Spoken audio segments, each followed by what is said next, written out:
Psicología gestal. Volvelo a repetir el nombre. Bien, ahí voy. Porque ahora sí se está grabando. Ahora sí se está grabando. Bueno, buenas tardes entonces. Quisiera introducir a la doctora María Graciela Sánchez Montiel. Ella es licenciada en nutrición, tiene una maestría en psicología Gestalt, también un doctorado en educación holística y certificación en alimentación consciente, Mindful Eating en inglés. Actualmente es directora de la Facultad de Nutrición de Xalapa, Universidad Veracruzana de México. Ella nos hablará de maíz, la dieta de la milpa, modelo de alimentación mesoamericana sostenible. Y si bien aquí en Argentina desconocemos las características de la dieta de milpa, bueno, será un verdadero honor escucharla y aprender con ella de qué se trata este tema. Por favor, si querés comenzar tu charla, te agradecemos mucho. Muchas gracias a todos. Hola, muchas gracias. Buenas tardes. Gracias por la presentación. Yo, bueno, muy agradecida con ustedes por la invitación y por compartir un poquito de lo que es en México y nuestras raíces que las compartimos finalmente con todos ustedes, ¿no? Con todo es Mesoamérica, es una parte. Y bueno, vamos a empezar este día y aquí.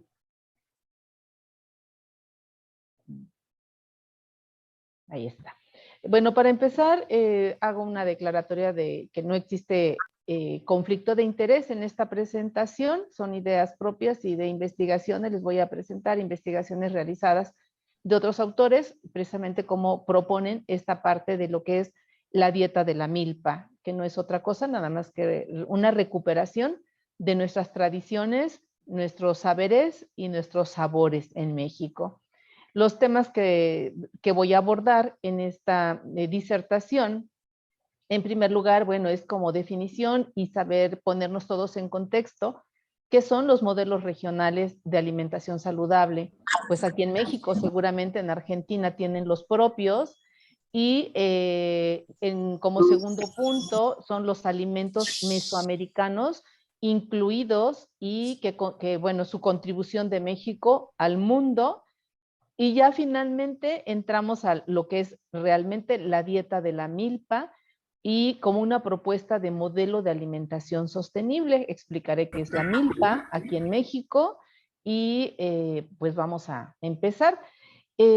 Como definición, lo que son la definición de modelos de alimentación saludable, pues tendríamos que empezar, ¿qué es un modelo de alimentación saludable? Esto se escucha mucho más en los últimos 10, 15, 20 años, a raíz de todos los problemas que hay de salud pública relacionados con enfermedades crónico no transmisibles y que tienen mucho que ver con estilo de vida, y dentro de esto es nuestra alimentación, cómo se ha ido modificando a lo largo de los años de la historia, ¿no? En este caso, bueno, les hablaré de la historia de la alimentación aquí en México, cómo se fueron dando esos cambios. Y bueno, la ONU ya tiene, y la Organización Mundial Panamericana de la Salud, junto con la Organización Mundial de la Salud, ellos hablan también ya desde hace algunos años sobre la importancia de trabajar sobre sistemas alimentarios sostenibles para una alimentación saludable. Ya hablaremos de lo que es la sostenibilidad, que precisamente tiene que ver con protección hacia nuestro planeta y de mantener estrategias en las cuales sean perdurables, pero que protejan a nuestro planeta, que tantos problemas tenemos de cambio climático. Eso nos lleva a muchos trastornos, incluso de cambios en hidrología, cambios en nuestra geográficamente, como las estaciones del año, ¿no? Incluso también se ven afectadas en cambios de temperatura. Y pues es un llamado de la ONU, de la OPS, de la FAO, para que nosotros, todos los profesionales, a partir de los objetivos de desarrollo sostenibles, ¿verdad? De ahí trabajar. Y bueno, pues un patrón alimentario como tal, como viene como definición, es todo aquel apego a los productos que conforman los hábitos de comida de una población. y que tienen arraigo a ese país, porque nosotros en México, bueno, tenemos nuestros hábitos alimentarios, pero pues también ustedes en Argentina tienen sus propios patrón alimentario que debe estar muy ligado a las tradiciones y a la expresión cultural que hay en cada nación y por regiones. Y bueno, nada más como recordatorio, en México somos muy orgullosos porque nuestra gastronomía se considera como patrimonio cultural de la humanidad declarado por la UNESCO, precisamente por toda la diversidad. México tiene a lo largo de toda su conformación geográfica, contamos con zonas templadas, zonas húmedas, zonas de montaña y zonas de mucho calor, desérticas, hay desiertos también. Entonces, nuestra gastronomía varía mucho a lo largo de toda nuestra República Mexicana y realmente establecer una guía de alimentación se ha visto complicado, ¿no? ¿Por qué? Porque no puede estar en una guía, vienen alimentos representativos y es a raíz de esto, junto con todo lo que les mencionaba, los problemas de salud pública, que se empieza a hablar y sale publicada lo que es la dieta de la milpa. Y así, bueno, estos para continuar un poquito con qué se ve influenciado un patrón de alimentación, ustedes ya lo dominan, ya lo saben, ¿verdad? Se ven influenciados tanto con nuestros hábitos de alimentación, todo lo que tiene que ver, como ya lo mencionaba, que tiene que ver con cuestiones culturales, lo que nos van heredando de generación en generación nuestros padres, más lo que entra como influencia, pues todos los medios de comunicación. La salud, bueno, va a tener un efecto directo. Lo que nosotros comamos, porque realmente ya desde Hipócrates lo decía, no somos lo que comemos, y ahora se le da mucho más auge precisamente a toda la importancia de la alimentación que tiene que ir y nos invitan a regresar a nuestros patrones de alimentación originales, considerando los alimentos regionales, que son con menos conservadores, aditivos, lo natural, porque realmente lo que nos ha llevado precisamente a todos estos problemas de alimentación, pues es precisamente lo que nosotros comemos, ¿no?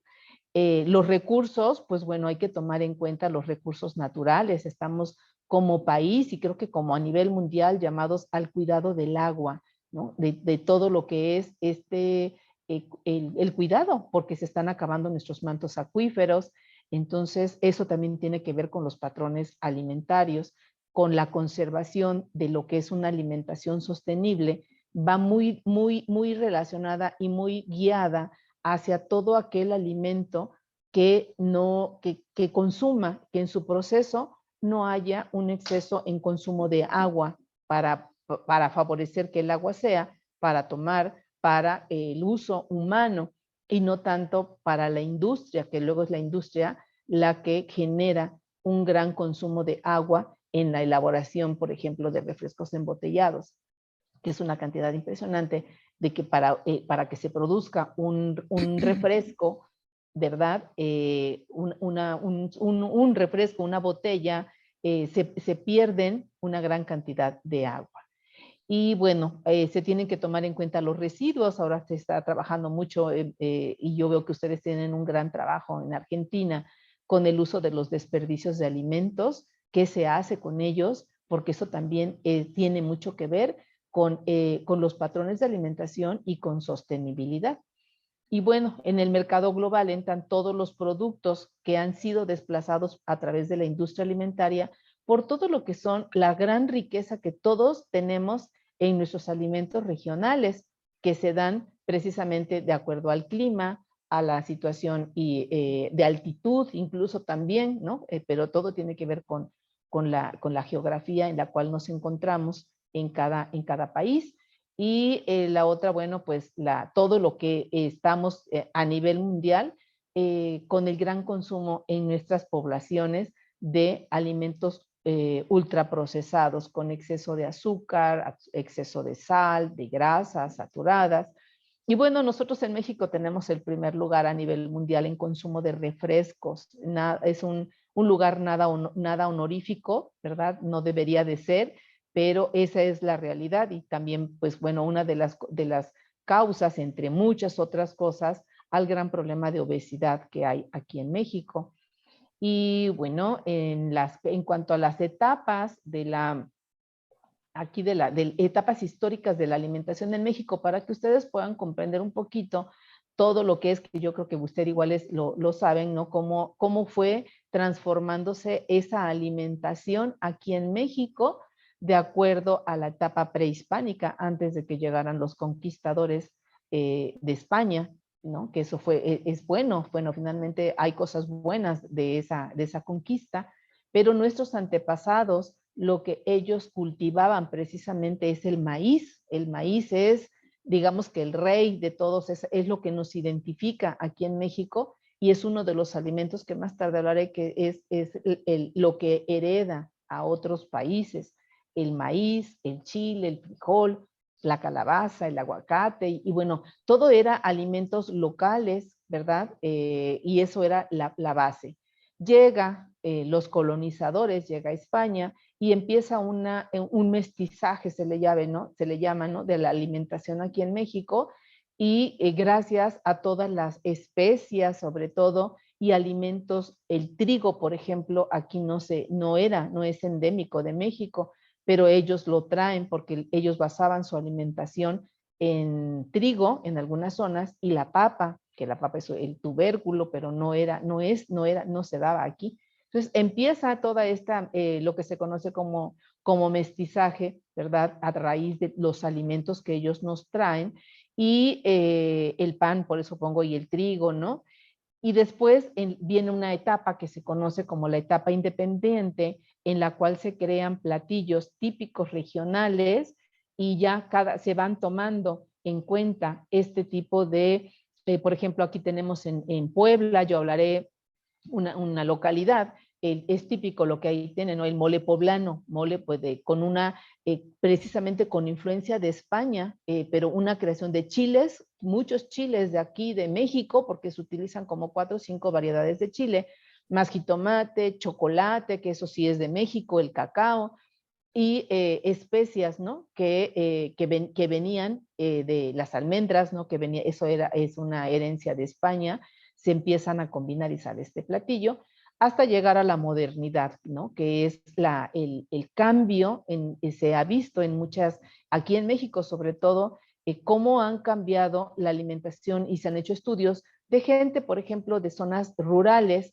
que emigran y van a las zonas urbanas, Ciudad de México, Guadalajara, en busca de trabajo y mejores oportunidades, y cómo a lo largo de 10, 15 años, después de estar acostumbrados a comer lo de la dieta de la milpa, ¿no? Que es frijoles, maíz, tortilla, alimentos, o sea, de los alimentos de origen animal eran de gallina, por ejemplo, o pollitos, pero de los que se cultivaban en casa, eran de ahí, de traspatio se le llama aquí, traspatio porque aquí las casas, y yo creo que igual en Argentina, la casa habitación tiene un lugar especial, luego hay un patio, un jardín, y luego en la parte de atrás es el traspatio, es a donde están los árboles, frutales y la milpa, ¿no? Que ahorita les voy a explicar qué es la milpa. Entonces se cambia todo eso de esta gente que viaja y emigra a las zonas urbanas,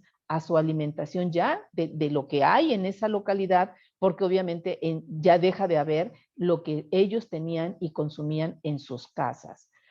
Entonces, a ver, aquí estoy. Déjenme. Bueno, entonces esta es, y ya como una propuesta, estos cambios que se han ido dando a través de la gente que va emigrando, ¿qué tiene que ver? Y es lo que decía, bueno, aquí la milpa, lo que les decía, como un modelo regional de alimentación saludable, viene la propuesta en el 2012 más o menos, pero no sale publicado. Muchos investigadores ya con el problema de obesidad y de mucha cáncer, otras enfermedades crónicas no transmisibles, diabetes, hipertensión arterial, empezaron a trabajar en esto. Y bueno, entonces a recuperar la milpa. ¿Y qué es la milpa? La milpa está sustentada, es una alimentación cultural es típica de nuestro país, que rescata muchas tradiciones de culinarias, de la forma de preparar los alimentos, pero también de forma de como un modo de vida, ¿verdad? Y bueno, estos modelos regionales aquí en México son muchos los que tenemos, ¿verdad? Y realmente por poblaciones, por zonas geográficas, este modelo regional toma en cuenta, y para que sea considerado como un modelo regional de alimentación saludable, debemos de tomar en cuenta las particularidades del ser humano, o sea, del ser de la persona, pues, de la zona geográfica, de la cultura, para poder proponer y adaptar la alimentación, aprovechando siempre todos los alimentos que se proveen en su localidad y que hay de esa gran biodiversidad que existe en su país. Esta es la milpa, ¿no? Esta es la milpa a que se conoce aquí en México, y se conoce, es un sistema, fíjense, la milpa es un sistema de agricultura de policultivo, es decir, en donde tenemos en el extremo superior izquierdo a una persona que trabaja en el campo. Eso es una milpa. Esa es la mata típica que da el maíz, y pero alrededor, si ustedes observan, se puede cultivar, como por la sombra que da, se cultiva, además de esto, la calabaza, el chile y el frijol. Entonces, este sistema de policultivo en un solo espacio es lo que se le conoce como la milpa. Así le llamaban nuestros antepasados aquí en México, y viene de una palabra náhuatl, de milpan, que de ahí milpan es la milpa, y esta a su vez se divide en mili, que es una parcela, lo conocen como parcela sembrada, y pan significa en náhuatl encima de. O sea, encima de una parcela de maíz, donde sembraban el maíz, ellos se dieron cuenta que empezaron, que las semillas que ellos tenían de frijol, de calabaza, de chile y algunas hierbas aromáticas, se podían sembrar y se cultivaban, y ambas, o las cuatro, se les conoce como los cuatro fantásticos aquí en México, porque pueden, en una hermandad, se pueden cultivar, y de ahí se podían alimentar todas, o nos podemos alimentar, ¿no? La población en general. Y fíjense, como de maíces o de maíz no es uno solo. Se reconocen aquí en México 64 razas de maíz. Aquí vemos diferentes tipos de maíz amarillo, maíz blanco, maíz negro, maíz combinado en diferentes tonos de colores. Pero se dice que ya al estudiarlas, nativas de aquí de México son 59. Las otras 5 razas de maíz que hay aquí en México han sido producto de clonaciones o de combinaciones que siembran en otro lugar. Se menciona sobre todo Cuba, en la cual allá sembraban, se llevaban maíz de la mazorca de aquí de México, y al estar allá cambia en Cuba por el calor, y es a donde vienen y surgen otras 5 variedades de maíz.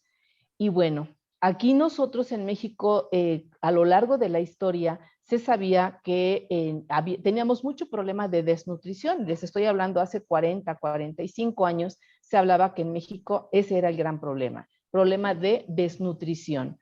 Y no había problema de obesidad. Y en algunas zonas donde no había tanta desnutrición, pero era cuando los individuos cubrían sus requerimientos a partir y empezaron a estudiar qué era. Pues bueno, finalmente era la combinación del maíz con el frijol. Al maíz le falta uno de los aminoácidos, no le falta, es deficiente en triptófano, y el frijol lo tiene, ¿no? Entonces, al complementar, digamos que se combinan y hacemos una proteína de buena calidad.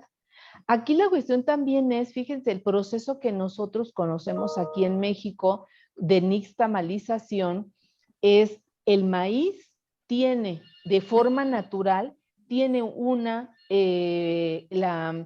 la proteína no se desdobla y no puede ser absorbido de manera natural, sobre todo los aminoácidos. Y entonces, desde nuestros antepasados, cómo ellos empiezan y se dan cuenta para poder quitar sobre todo el ollejo, la piel gruesa que recubre, lo hacen, se pone a hervir el maíz, se pone a hervir y con cal.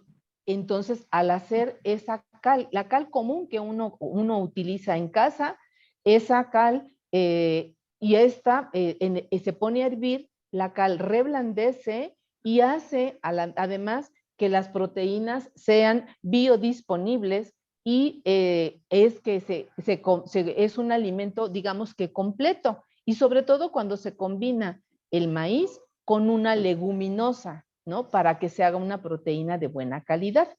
Y bueno, así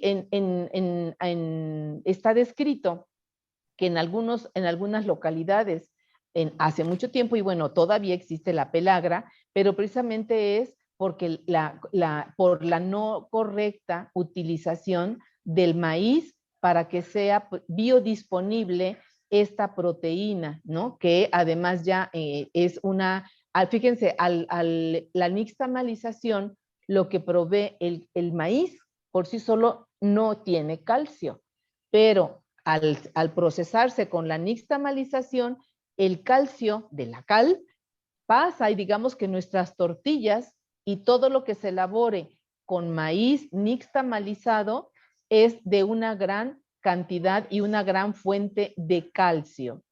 Y bueno, de ahí, bueno, continuamos con lo que es los alimentos. Pasamos al punto 2 de nuestro tema, que son los alimentos mesoamericanos incluidos y la contribución que nosotros como México le damos al mundo, ¿verdad? A muchos, porque ya nuestros productos están en muchos lugares, que son los alimentos, estos son unos pocos de los alimentos nativos, como el maíz, el frijol, el chile, la calabaza, que ya la vimos que es se da en la milpa, y aquí lo tenemos ustedes no sé, creo que también lo tienen, pero es un tipo de calabaza diferente, es calabaza amarilla, ¿verdad? El aguacate, el cacao, ¿no? Es de acá de México, ya se los andan llevando los chinos también, ya lo producen por allá, pero es nuestra contribución, junto con la vainilla, que está en la parte de aquí abajo, son estos granitos que alcanzan a verse, es lo que aromatiza muchas de las bebidas. El amaranto, por supuesto, tomate verde y el nopal, son unos de los pocos alimentos que son mesoamericanos, porque muchos de estos también no nada más están en México, están también en la parte de Guatemala, Uruguay, incluso ustedes en Argentina también tienen sus propias alimentos de este tipo y que contribuyen, igual que nosotros México, al mundo entero, ¿no?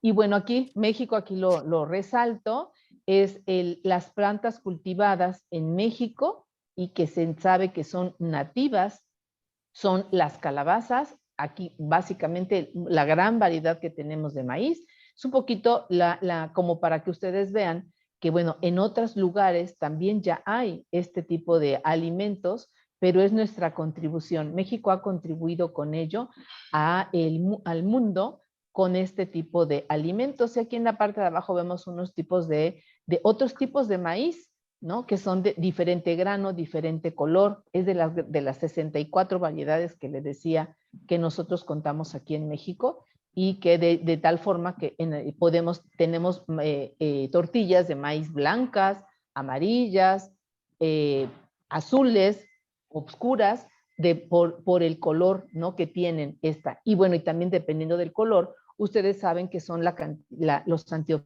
antioxidantes, sobre todo el maíz oscuro, morado, es rico en antocianinas, ¿no? Que es un excelente antioxidante que actúa a nivel celular, ¿verdad? Como un protector, excelente protector de nuestras células que evitan la oxidación. Y bueno, continuando con la contribución que nosotros damos al mundo, ¿verdad? Tenemos una gran diversidad, se los comentaba, de agrosistemas a lo largo de toda la República Mexicana. ¿Por qué? Y bueno, en este caso, bueno, insisto, me centro en el maíz. Aquí está un cultivo de un maizal, ¿verdad? Es donde está el maíz, es una milpa, mejor conocida como milpa, porque no nada más se recolecta las mazorcas de maíz, ya les decía, ahí se recolectan chiles, calabazas y frijol sobre todo. Tenemos una gran variedad de especies en todos los aspectos. Chiles, ya no les puse la imagen, pero tenemos más de 45 variedades de especies en Chile y que van desde con muy poco picor, chiles dulces, digamos, que no pican, hasta los que tienen altísimo grado de picante, ¿no? Como tal. Y tenemos también una gran diversidad en el maíz. En la parte de acá, si ustedes se dan cuenta, en el extremo derecho, está la gran variedad de maíz. Vean cómo, por ejemplo, una mazorca puede llegar a medir de esta variedad, puede llegar a medir hasta 85 centímetros. Son mazorcas muy, muy grandes. Y bueno, hablamos de lo que es cómo poder trabajar a través de la gran diversidad de sistemas, de agrosistemas que hay aquí en México. Tenemos muchas especies y todas se tratan de manera diferente. El cultivo, cómo se da, pues es diferente. Y bueno, aquí ya hablando un poquito para entrar en el tema de por qué la dieta de la milpa es un modelo sostenible, ¿verdad? Saludable. De hecho, la dieta de la milpa como tal sale publicada como alimentación, un modelo de alimentación sustentable. Y bueno, sustentable cuando ahora ya definen mejor cuál es la diferencia entre sustentable y sostenible. Pues la diferencia finalmente es que lo sostenible es lo que todas las acciones que nos van a llevar para que contribuyamos a que las acciones, sobre todo, y va muy ligado a la protección del ambiente en general, sea sostenido por mucho tiempo. Y la sustentabilidad son las acciones cortas que en suma, o sea, cortas para llegar a la sostenibilidad. Y bueno, como objetivo, las dietas saludables sostenibles que nos propone a todos, porque esto es una propuesta a nivel mundial, es precisamente que promuevan la salud y el bienestar, que sean sobre todo de baja presión y de impacto ambiental, que sean muy accesibles, ¿verdad? En precio y que a la asequibilidad que estén al alcance de nuestra población.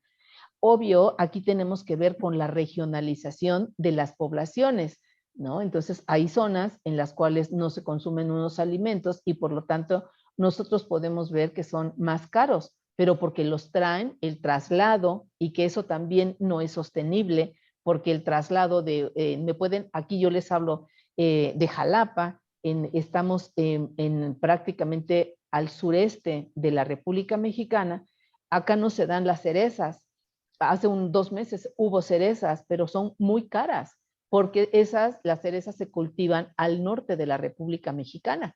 Entonces, por eso se encarecen. Entonces, comer cerezas aquí en Jalapa, Veracruz, es un lujo, ¿no? Es un lujo realmente, y realmente el comer ese tipo de alimentos y promover y comprar, yo no estoy contribuyendo a la sostenibilidad del planeta, porque comerla significa, o sea, por gusto sí lo hago, por la cantidad de antioxidantes que tiene, pero realmente no estaría yo contribuyendo porque para su transporte obviamente es gasto de gasolina, emisión de dióxido de carbono, en lo que lo trasladan. Los refrigerantes para que puedan llegar, ¿no? Que son frigoríficos, carros frigoríficos, gasto de luz, la energía.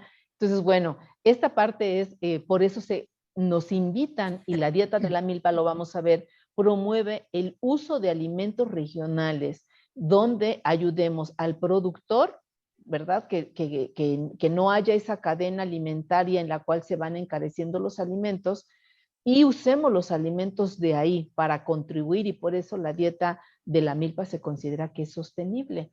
Y además de que, pues bueno, de promover la salud es el impacto ambiental, que sean seguras, que sean equitativas, o sea, que le lleguen a todos los, desde la persona que no tiene posibilidades económicas o que sus ingresos son menores, y que además, bueno, que sean culturalmente aceptables, que desde niños hayamos crecido y a los niños se les enseña a comer ese tipo de alimentos y que vayan con relación a nuestra cultura, ¿no? A nuestra tradición de rescate de nuestra tradición cultural. Y bueno, prevenir la malnutrición, ya sea la malnutrición, ya sabemos que es malnutrición cuando hay desnutrición o también la obesidad, ¿no? Esas son o en otros lugares también, o libros o autores le llaman disnutrición, ¿no? Entonces, bueno, hay que promover el crecimiento y el desarrollo óptimo de promueven las dietas sostenibles. Y estos son responsables, los sistemas alimentarios en la actualidad hay mucho énfasis, sobre todo también la FAO nos está promoviendo a que nuestros sistemas alimentarios en todos los países sean sostenibles, ¿no? ¿Y qué es la actualidad? Pues bueno, hay muchos sistemas alimentarios que contribuyen entre el 20 y el 33% de las emisiones de gases de efecto invernadero. La agricultura, fíjense, representa el 70% de todas las extracciones mundiales de agua dulce y origina contaminación del agua en algunos lugares por el tipo de agricultura que se está tomando. Y bueno, todo esto, la emisión de gases de efecto invernadero, el uso del agua tanto en la agricultura, algunos tipos de agricultura, como en la producción de algunos alimentos, es precisamente lo que está impactando en la deforestación, en la pérdida de la biodiversidad que se están perdiendo, ¿no? Depende, ya no les puse las fotografías, pero de lugares donde antes eran áreas verdes y que ya ahora se han convertido incluso en zonas habitacionales, pues ahí cambia, es donde se han visto cambios de clima en las poblaciones. Aquí vemos, ¿no?, la tierra totalmente desértica, lugares donde antes se producían alimentos, eran zonas de agricultura, pues ahora son zonas totalmente desérticas. Y bueno, para igual ver por qué la dieta de la milpa es un tipo de alimentación sostenible, pues yo creo que ustedes en un informe, en este informe el informe Eat Lancet, que salió en el 2019, ellos ya hablan precisamente, se reúnen investigadores de más de 15 países para ver cómo se puede contribuir para que el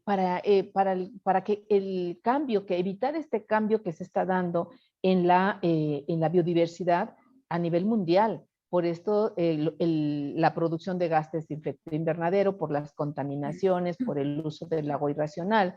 Y ellos proponen a una dieta y hablan de dieta saludable y sustentable en este informe, y ellos ya proponen, bueno, que la producción, que la agricultura sea, pero que sea manejada de manera regional, que se utilicen sobre todo el clima para evitar el uso de agua en exceso para poder, digamos, hay lugares en los que la agricultura son zonas cálidas, donde no hay mucha agua y que quieren cultivar alimentos que requieren de mucha agua. Entonces, y en épocas en la mejor que no son propias. Entonces, estamos jugando con el uso del agua para producir un alimento, pero que no es endémico, no es de esa zona ni en esa época.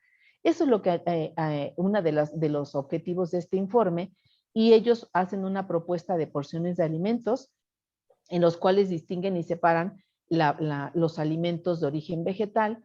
Nos hacen una propuesta también, que ya eso se maneja en muchas de las guías alimentarias, que haya una buena inclusión de granos enteros y de legumbres, el uso de legumbres, frutos secos como parte que sean proteínas de origen animal, para que vayamos disminuyendo, y su propuesta es ir disminuyendo el consumo de alimentos de origen animal, sobre todo porque sabemos que ellos, bueno, ustedes en Argentina, creo, ¿no? Tienen una gran producción de carne, de res, y que eso es uno de los países que más están contribuyendo a la emisión de gases de efecto invernadero. Y bueno, Lancet en el 2019 lanza esta propuesta como una alimentación saludable para toda la gente, pero que además sea sostenible con el medio ambiente, ¿no? Que sea cosa que cubra, y de como seres humanos todos tengamos esa capacidad de ir creando e investigando hacia qué hacer precisamente y cómo contribuir para que nuestra gente esté bien alimentada, pero que además también eso que come esté acorde a las políticas públicas a nivel nacional y mundial. Sobre todo, tenemos que unir esfuerzos para evitar ese cambio climático, ¿no? Yo creo que ustedes también lo están viviendo en Argentina con el deshielo en los polos, ¿no? Y eso, pues bueno, hay que tomar medidas. Y bueno, estos alimentos, la contribución yo ya se los había mencionado, es la tríada mesoamericana, que es el maíz, el chile y la calabaza, que es la milpa, que yo les había hablado.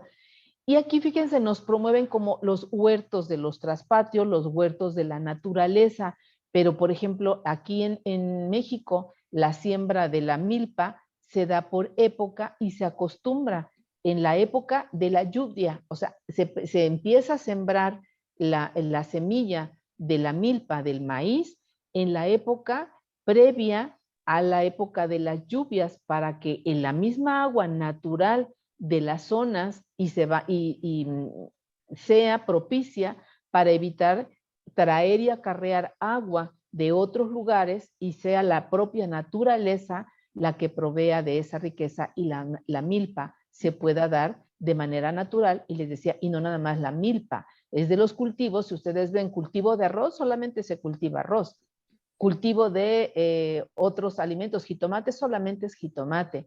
Y aquí cada vez más a la milpa, que es precisamente, ¿se acuerdan? Es un policultivo, se aprovecha, no nada más se cosecha el maíz, se cosechan chiles, calabazas, ahora incluso algunas otras hierbas aromáticas que se siembran a un lado y que se dan de manera natural.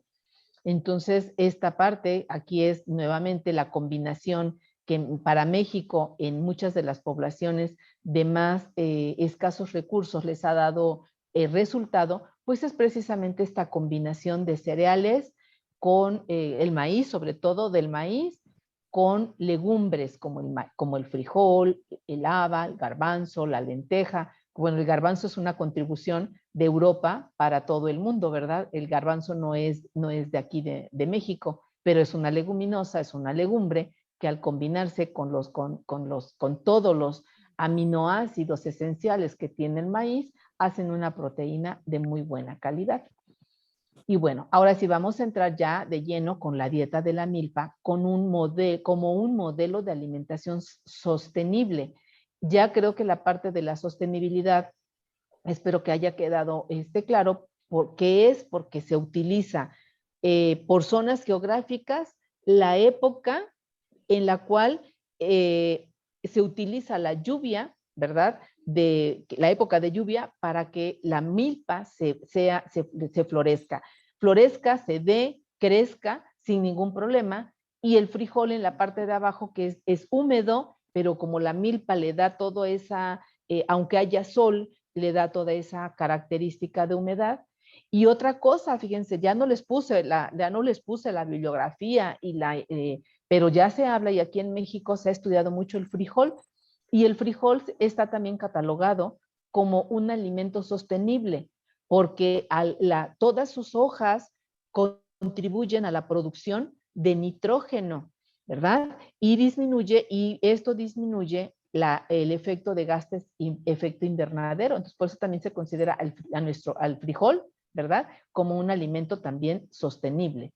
Y bueno, miren, la dieta de la milpa, le digo que es un modelo de alimentación que recupera todo cómo comían, digamos, antiguamente nuestros antepasados. Es una propuesta que hace la Secretaría de Salud de aquí de México, en unión con la Subsecretaría de Integración y Desarrollo del Sector Salud y la Dirección General de Planeación y Desarrollo de Salud. O sea, es la Secretaría de Salud la que, a través de que viendo cómo ganar más bien el gasto que tiene el gobierno para poder curar, mantener los tratamientos de diabéticos, hipertensos, sobre todo de cáncer. Bueno, ¿qué se puede hacer cuando ya sabemos que son enfermedades que se pueden prevenir?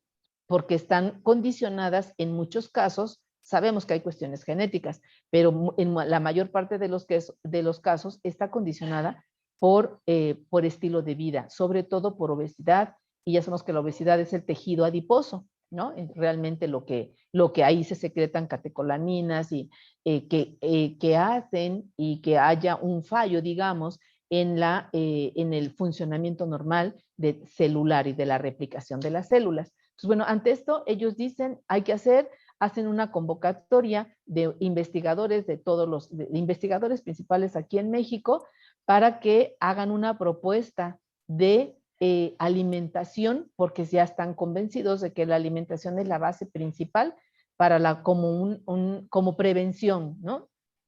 Cuando hasta ahora todo lo que se ha hecho es curar gasto. La alimentación es nuestra gran aliada en la materia de prevención.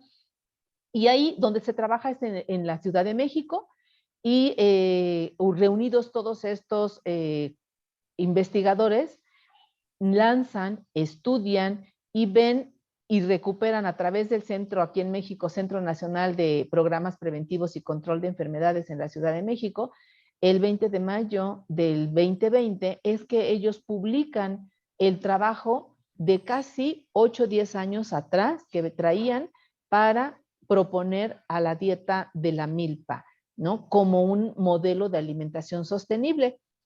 Y ellos, fíjense, recuperan además y trabajan con la Dirección de Medicina. Hay una dirección aquí, una institución de medicina tradicional, o sea, de medicina tradicional, cómo curaban nuestros antepasados, cómo era, con tecitos, con fomentos. Entonces, todo esto para recuperar y fomentar también el desarrollo cultural de nuestra población. Y así, dentro de los antecedentes de la milpa, bueno, esto yo ya se los platiqué un poquito, ¿verdad? ¿De dónde viene? A través de esta convocatoria que se hace, pues bueno, toda esta parte que antes yo les comentaba era desnutrición, ahora ya seguimos teniendo problemas de desnutrición, pero marasmo, sobre todo marasmo, kwashiorkor en algunas zonas, pero también hay problemas de obesidad. Entonces, bueno, todo este conjunto que ustedes ven aquí es lo que orilla a ver y analizar que realmente necesitamos trabajar en una alimentación mucho más natural, sostenible, y analizar todos estos cambios de los patrones de alimentación y de estilo de vida, ¿no?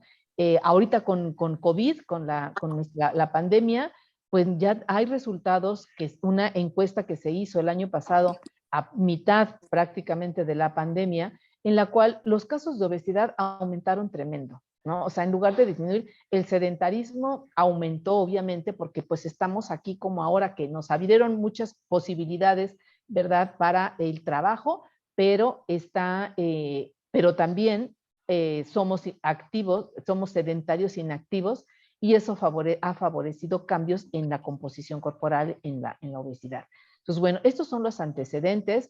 Yo les hablo un poquito de aquí de México, de cómo ha sido esta transición epidemiológica, que yo creo no igual en Argentina no debe de ser muy diferente, pero estos antecedentes son los que originan el uso y la invitación que tenemos para la dieta para que comamos basado en este modelo. Y es precisamente, vean aquí, el consumo de alimentos no recomendables, cómo ha ido cambiando y cómo ha ido aumentando en la población, sobre todo aquí en los niños, y en los niños de 1 a 4 años y de 5 a 11 años han ido aumentando el consumo, ¿verdad? Comparado aquí no viene, pero de la encuesta que se hizo, esta fue la de 2018 comparada con la de 2010, hay un consumo, pero sobre todo de cereales dulces y bebidas no lácteas endulzadas. Aquí esto está muy relacionado con lo que les decía, que tenemos el primer lugar a nivel mundial en consumo de refrescos embotellados y de aguas endulzadas. Y aquí, por ejemplo, para el contexto de donde sale que es como antecedente de la dieta de la milpa, es lo que les decía, cómo ha ido aumentando el problema de obesidad de una encuesta de la de 2012 al 2018 es alarmante, porque realmente de tener aquí en las mujeres el 73% de obesidad global entre sobrepeso y obesidad, aquí son ambas, el azul es de sobrepeso y el verde agua es de obesidad, pero ya en la suma de tener 73% en 2012, para el 2018 aumentó 3.8 puntos porcentuales, es mucho, o sea, realmente es una barbaridad.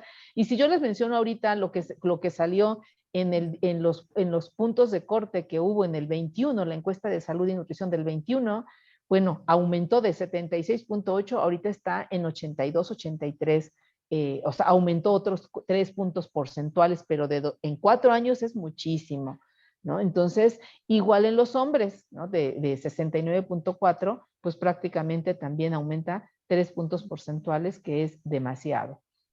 Aquí nada más es una gráfica para que ustedes vean aquí en México cómo tenemos un gran porcentaje y sobre todo en los que están más claros, ¿verdad? Las entidades con más porcentaje de obesidad, pues aquí Veracruz, donde vivo, ¿verdad? Están marcados con los más oscuros y bueno, hay algunas zonas donde no tienen tanto problema de obesidad, pero bueno, esto es finalmente lo que llama la atención y para el trabajo que se hace de la dieta de la milpa.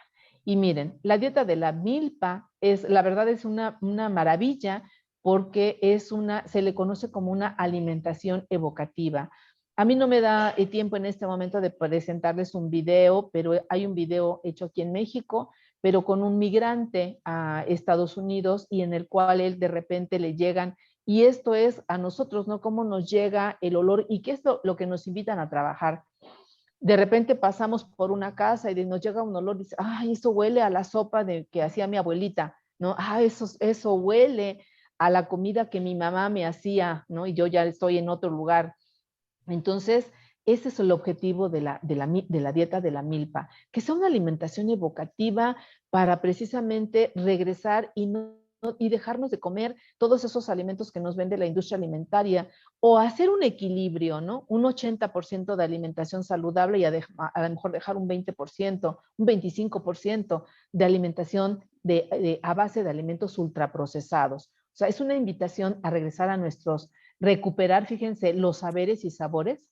O sea, los saberes está muy relacionado con las recetas, ¿no? Que hay, no sé a ustedes si les pase, pero yo veo ahora las generaciones, los jóvenes de ahora, los jóvenes a los que yo estoy en la facultad y que tienen entre 18, 25, 24 años, ellos ya no están, o sea, sí veo el cambio en la alimentación. En casa sí nos acostumbraron a comer un poco más de alimentos tradicionales, a lo mejor con mestizaje, ¿no? Con el mole verde, mole rojo, por decir guisados tradicionales, pero que los jóvenes en la actualidad ya no lo saben preparar. Ya son más alimentos, bueno, una carne asada, verduras al vapor, pero ya no hay mucha recuperación de aquellos recetas tradicionales. Y bueno, aquí invita la dieta de la milpa, que esto se dé a conocer a todo el personal de salud para que contribuya a dar la orientación alimentaria a toda la población y nos invitan, como tenemos esa gran biodiversidad a lo largo de toda la República Mexicana, zonas desérticas, zonas de humedad, zonas de mucho calor y muchos alimentos, es consumir lo que hay ahí en tu región. Lo que les decía hace rato, dejar de consumir a lo mejor, pues las cerezas, si te llegan y te las obsequian, bueno, cómelas, te las están dando, pero tú consume la mayor parte de los alimentos de tu población, la naranja, la piña, la toronja, la sandía, lo que hay, alimento regional, e identificar todas aquellas prácticas que no sean saludables, que no nos proporcionen. Por ejemplo, aquí la Secretaría de Salud ya instituyó desde hace como 7, 8 años que en todas las guarderías infantiles ya no se dan bebidas azucaradas, se dan bebidas, o sea, el agua natural, o si se les da a los niños agua de sabor, de piña, de naranja, de limón, sin azúcar, para que los niños también vayan identificando, porque el azúcar finalmente es un endulzante. Sabemos que el azúcar no tiene ningún no tiene ningún vitaminas ni minerales, ¿no? Se conocen como calorías vacías. Entonces, bueno, fíjense lo lindo que a mí me gusta de nuestro modelo, ya me adelanté, de la dieta de la milpa, es precisamente esta parte de que toma en cuenta y es muy diferente a muchos de los guías alimentarias, donde porque además de la recuperación de saberes y sabores que está muy ligada a la sostenibilidad, promueve la actividad física, hablan de la esfera emocional, o sea, habla que sea una alimentación y que se considera al ser humano como en su integralidad. No nada más, aquí estás, ya te pedicé, te medí, tienes obesidad, mira, aquí está tu dieta, nos vemos en un mes o en 20 días para ver cómo vas. No, aquí promueve que nosotros como licenciados en nutrición, como nutricionistas, promovamos y tomemos en cuenta a la persona en toda su integralidad con esta unión de que somos cuerpo, mente y espíritu. Espíritu no tiene que ver con nada, con religión, sino con nuestra verdadera esencia, lo que somos y lo que nos une a todos los seres humanos, que son cuestiones energéticas, pero además también aquí nos hablan de el invitar al manejo de las emociones, reconocerlas sobre todo para poder controlarlas y que no nos lleven, incluso porque también ya se ha visto la gran relación que hay ahora con esto del estudio del cerebro, ¿verdad? Y de la conexión del cerebro y con el intestino, de la influencia que tiene nuestros pensamientos sobre la génesis incluso de algunas enfermedades. Maneja el consumo de agua racional, ya les decía, por lo tanto es nuestro modelo de la dieta de la milpa, es amigable en general con el planeta. Aquí se los muestro, este es el modelo de la milpa, es la dieta de la milpa, ¿verdad? Fíjense, y aquí habla de manera general, ahorita lo voy a ir desglosando, pero ya tiene al centro de la alimentación y de esta promoción de dietas, ¿verdad? O de enseñar y de educar a la lactancia. La lactancia materna, ya sabemos por todos lados que una lactancia materna exitosa va a ser niños más seguros, pero además niños con sistema inmunológico y que van a estar listos para preparar y estar atentos a todo lo que ocurra, ¿verdad? Y sobre todo saludables en todos los aspectos, ¿verdad? Físicos, mentales y demás. Y bueno, promueve la recuperación del sistema alimentario y aquí, bueno, se dice que al sembrar chile, fíjense, al sembrar el chile, como tiene un gran picor, el chile actúa, incluso aquí en México, para la protección contra algunas plagas, algodoncillos, grillitos, se hacen de manera natural repelentes y para las plagas con chile, por el grado de picor que tienen y la sustancia que tienen, aleja todas las plagas. Entonces, este es el modelo, esta es la dieta de la milpa en general, y nos va diciendo cuáles son los alimentos que tenemos que comer diariamente, cuáles los deportistas, en general, pues es una guía alimentaria.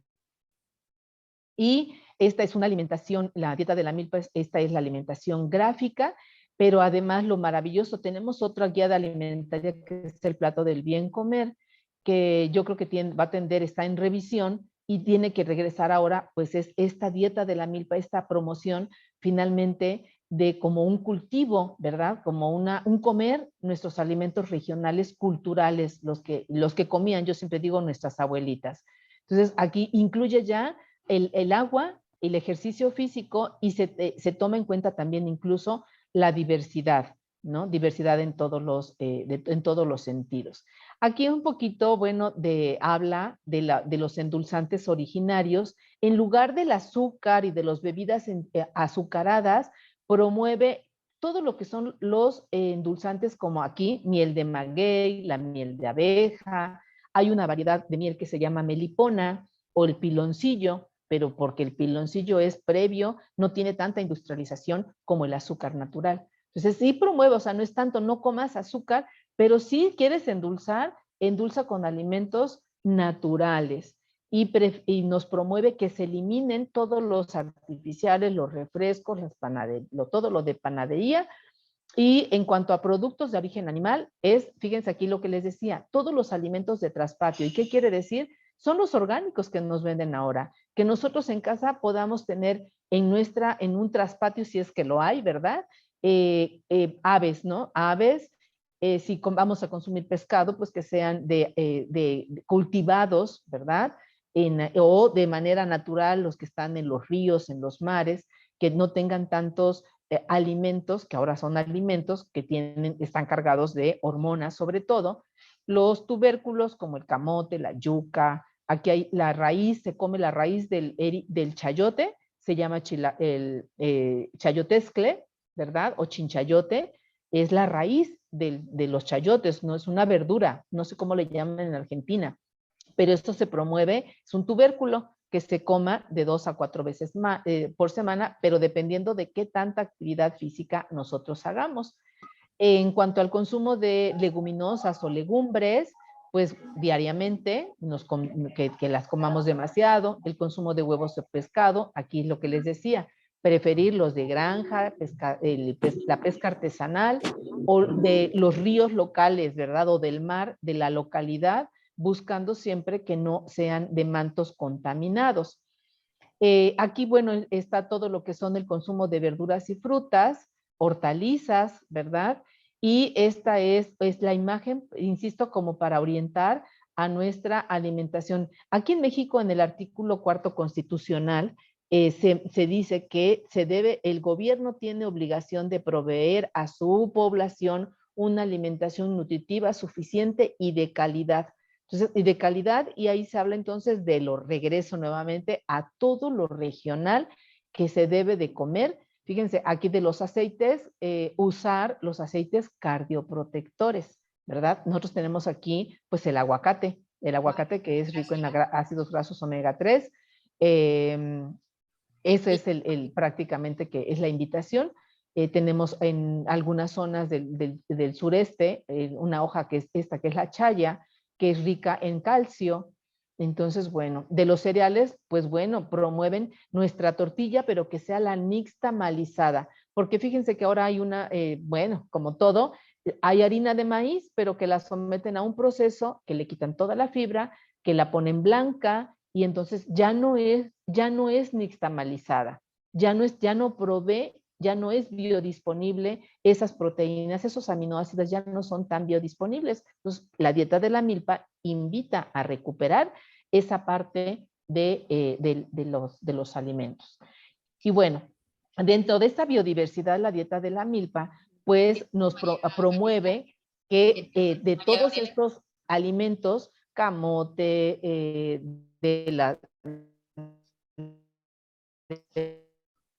María Gabriela. Les decía del maíz morado, pues preferir ¿Perdón? Sí, ¿Perdón? queríamos avisarte que ya quedan muy poquitos minutos. Sí, ya estoy apenas casi por 3 minutos. Exacto. Gracias. Entonces, bueno, viene el proceso, nada más ya les había dicho. Aquí está de la promoción que tiene dentro de la dieta de la milpa, pues son las hojas verdes que proveen de diferentes nutrimentos.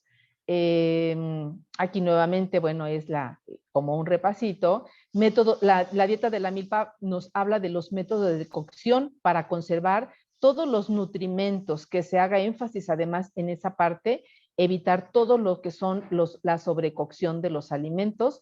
La dieta de la milpa también nos habla de la importancia del hecho, por ejemplo, de dormir adecuadamente, considerando todo lo que sabemos de la crononutrición y recuperar lo que era la rutina del jornalero. En la época antes de la conquista, y la gente, no había tanta luz, la gente se iba a dormir temprano, y que todo esto lo sabemos que está muy relacionado con crononutrición, ¿no? Con secreción. Fíjense, la dieta de la milpa promueve el uso de la herbolaria para curar enfermedades también. Aquí están, bueno, aquí son algunos que se usan. El mozote aquí se usa para pacientes con anemia, el diente de león para pacientes con deficiencias de calcio, y bueno, la hierba de cáncer se supone que es como la flor, sobre todo, como un excelente antioxidante. Y tenemos a la comida, ¿verdad? El ejercicio y promueve la dieta de la milpa, el buen humor, y promueve andar en bicicleta, el tai chi, ellos promueven tai chi como para promover estar en esta, ¿cómo se llama? En esta sintonía, ¿no? Entonces, si se dan cuenta, la dieta de la milpa engloba todo lo que es, recupera la tradición de la milpa, que es aquí de México, con todo lo que son los alimentos. Y bueno, aquí les pongo un pensamiento de un mexicano, Armando Bartrata, que son los mesoamericanos, dicen, no sembramos maíz, los mesoamericanos hacemos milpa, y son cosas distintas, porque el maíz es una planta y la milpa es un modo de vida. Y bueno, pues muchas gracias. Sí. Qué hermoso, qué hermoso. Felicitaciones. Viviana, Viviana, ¿me escuchás? Sí. Bien. Mira, antes de darte la palabra, yo le quiero dar la palabra a la vicepresidenta de FANUS, que es nuestra querida máster y licenciada en nutrición, Marcela Adriana Leal, porque ella fue la autora de presentar esta excelente conferencia. Y es por ello que, bueno, te dejo la palabra, Marcela, para que hagas tu comentario. Bueno, ¿me escuchan bien, Anita? Porque tuve Perfecto, dificultades en perfecto. casa, tuve que bajar, estoy en un barcito. Así que si hay música de fondo. Bueno, nada, yo la verdad que, bueno, gracias a FANUS por aceptar en su momento la propuesta de poder contar con la doctora Graciela Sánchez Montiel, que, bueno, nos conocemos de muchos años, formamos parte de la red de investigación en estilos de vida saludable, colega, hemos compartido felizmente, cuando hablaban de la cultura gastronómica, tuve la oportunidad de compartir el congreso de en Chiapas, en Unicachi, ahora, a principio de mes. Así que la verdad que me encantó, y me encantó ese cierre de frase. La dieta de la milpa es una manera de vida y el maíz es una planta. Yo creo que ahí resume todo, y bueno, no quiero restar más tiempo por si hay algunas preguntas, pero bueno, un placer, Graciela, muchas gracias por acompañarnos en el día de hoy. Un abrazo a la distancia. Bueno, yo quisiera tomar la palabra para primero agradecer muy especialmente a la doctora María Graciela Sánchez. Realmente muy interesante la charla, yo no tenía ni idea de muchas de estas cosas, y creo que muchos de nosotros no lo teníamos. Y bueno, queremos recordar a los asistentes a la reunión que va a quedar esta charla grabada en la página de FANUS. Y respecto de las preguntas que podían haber surgido en el chat, no sé si tenemos tiempo para responderlas. ¿Qué decís, Ana María? Tenemos toda la tarde. El asunto es que Graciela pueda estar disponible toda la tarde, o la gente que escucha, pero toda la tarde. Más que preguntas, muchos son comentarios. Entre ellos está Alfredo López de INTA, que comenta que en la región del noreste argentino, el sector de la agricultura familiar campesina siembra una especie de milpa incompleta. Primero va el maíz, generalmente una subespecie que es la Milaneaceae, y luego se siembran las legumbres, en particular porotos, caupíes, viña unguiculata, bueno, dice las especies, las calabazas y zapallo, la mandioca, yuca, y las batatas se cultivan aparte. Después también se ha generado una interesante charla, porque Susana Goya habla de policultivo, Alfredo López después comenta que en Misiones, en Argentina, la etnia guaraní, Mbiá, tiene unas 10 razas ancestrales, y las comunidades andinas conservan un poco más de unas 15 a 20 razas. Yo lo que considero es que está hablando de maíz. En el libro, Víctor Corcuera comenta que en el libro Razas de Maíz Nativas de Argentina, el ingeniero Julián Cámara Hernández y colaboradores se describen 60 razas nativas en el NOA y en el NEA, en el noroeste y en el noreste argentino. Y aparecen allí razas andinas, y probablemente tampoco se han identificado todas las existentes del territorio nacional. Siguen hablando, de acá tenemos muchos estudios sobre el maíz. Siendo que en México es el genocentro del maíz, según cree que el número debe ser unas 64 o 59 razas nativas, debe ser bastante mayor, más allá de esas razas. Bueno, comentan, agradecen y comentan la excelente presentación. El sistema, comenta Alfredo López, es absolutamente compatible y coherente con la mirada de la agroecología, vista como ciencia, movimiento y práctica, y con el concepto de soberanía alimentaria. Bueno, eso es algo que mencionaste al final respecto también de la legislación mexicana, que me pareció muy interesante. El sistema es un sistema como agroecológico ancestral, y hay que preguntarse cómo es que aquellos pobladores de América supieron armar la milpa, que implica un balance energético y de nutrientes, así como un muy buen manejo del recurso edáfico, agua y control de plagas o malezas. Claro, lo hicieron sin tener conocimiento alguno de la química de los alimentos, y ahí radica el misterio. Y acá acoto yo, que me pareció muy interesante lo del triptofano, cómo complementarlo, no solo la carencia del maíz, complementarlo con, perdón, ahora no me acuerdo, con el garbanzo, ¿era? Pero Con me el parece frijol, en general con las leguminosas. con las leguminosas. Sí. Acá preguntan qué son los quelites. Bueno, los quelites, por ahí le habían respondido, sí la vi, por ahí le habían respondido, pero digamos que son hojas que antes se crecen de manera natural, normalmente se da en zonas húmedas, y aquí en Quelites están, por ejemplo, es todo tipo de alimento comestible, pero son muy regionales y que aportan una gran cantidad de vitaminas y minerales, sobre todo hierro, ácido fólico, porque la mayor parte de quelites son verdes, aunque aquí en México tenemos unos quelites y se le llama de diferente forma, pero o sea, quelites es en general la variedad, ya no les puse en la diapositiva, pero tenemos igual que de maíz, tenemos una cantidad aproximada de 50 a 55 variedades de quelites. Son hojas, hagan de cuenta, las espinacas, ustedes conocen las espinacas, es un quelite, o sea, eso es un quelite, ¿no? La espinaca, las acelgas, no sé, Sí, conozcan las verdolagas, los romeritos, esos entran dentro de la clasificación de los quelites. aquí también, bueno, lo explica de alguna forma Alfredo López, y después Facu Ventura de INTA dice: actualmente la producción de la milpa se realiza únicamente en áreas rurales, o también se produce en áreas periurbanas y urbanas. Es una pregunta esto.